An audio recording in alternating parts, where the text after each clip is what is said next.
நாய்கள் இந்த மாதிரி குழி பறிச்சுட்டு படுக்கிறதுக்கான காரணம் உங்களுக்கு தெரியுமா? அதுக்கான காரணம் என்ன அப்படின்னு கேட்டிங்கன்னா, அது அதனுடைய உடலை ரொம்ப சூடாக இருக்கும். அது தன்னை குளுமை வைத்து படுத்திக்கிறதுக்காகவும், இதெல்லாம் அதுக்கு எதோ ஆபத்து வருது அப்படிங்கிறதுக்காக அதனுடைய காதை வந்து பார்த்தீங்கன்னா, எந்த திசையில் காற்று அடிக்குதோ அதற்கு ஆப்போசிட் திசையில் தான் அதனுடைய காதை வச்சு படுத்திருக்கும்.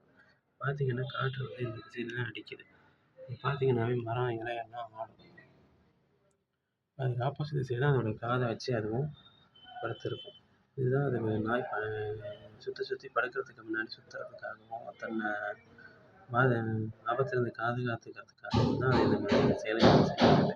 ஒரு 5 ஜீவனுக்கு அது இயற்கையிலேயே அதுக்கான என்ன பிரச்சனை இருக்குது அப்படின்றத தெரிஞ்சுக்கிறதுக்காகத்தான் இந்த விதமாக அது சுற்றி படுக்கிறது.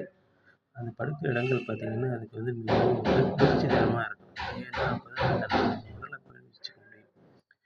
நார்மலாகவே நாய்களோட உடல் வந்து பார்த்தீங்கன்னா சூடு ரொம்ப அதிகமாக இருக்கும். அது தன்னை குளிர்விச்சுக்கிறதுக்காக நாக்கை வெளியில் நீட்டியும் ஒரு மாதிரி ஒரு இறைப்பு மாதிரி இருக்கும். அது எதுக்காகன்னு கேட்டிங்கன்னா, அது இருக்கிற நாக்கில் இருக்கிற அதோடைய உமிழ்நீர் வந்து ஆவியாகி அதுக்கு குளிர்ச்சி கொடுக்கும். அதுக்காகவும் அது தன்னை ஏதோ ஆபத்து நிகழ்வு மாதிரி இருந்தால் தன்னை பாதுகாத்துக்கணும்னா குழி தோண்டி அதில் வந்து காற்றுக்கு எதிர் திசையில் படுத்துக்கும். ஏதோ ஆபத்து இருந்தால் அந்த காற்றோட வேகத்தில் அந்த சத்தம் அதை வந்து சீக்கிரம் அடைஞ்சு அதை அந்த இடத்துல பிடிச்சி இயற்கையாக அதற்கான